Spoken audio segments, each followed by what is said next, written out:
ఏం చేస్తున్నావు? పాలు పొంగిస్తున్నానమ్మా. సంక్రాంతి కదా ఈ రోజు. ప్రతి ఒక్కరికి కూడా పేరు పేరున మీ కుటుంబ సభ్యులతో సహా అందరికీ సంక్రాంతి శుభాకాంక్షలు అండి. ఇప్పుడు నేను ఈ రోజు మకర సంక్రాంతి కాబట్టి పాలు పొంగిస్తాను, రండి చూద్దాం. అందరికి హ్యాపీ సంక్రాంతి. హ్యాపీ సంక్రాంతి. మధు, ఇదిగో పరిమాణం చేసేద్దామే. ఇప్పుడు ఇందులో బియ్యమా వేసేస్తున్నాను. ఓకే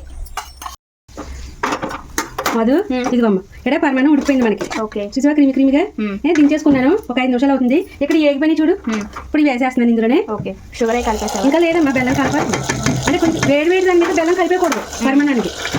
సరే, ఇప్పుడు దించిన తర్వాత ఒక 5 నిమిషాలు ఆగిన తర్వాత ఇదిగో మనం బెల్లం ఇలా పౌడర్ చేసుకున్నది మిక్స్ చేసుకోవాలి. ఆల్రెడీ ఇలా చేసాను అందులోనే. మనం ఎంత స్వీట్ తింటామో అంత స్వీట్ వేసుకోవాలి. పరిమాణం రెడీ. ఓకే, ఇప్పుడు దేవుడికి నైవేద్యం పెట్టేసుకుందామే. సరే.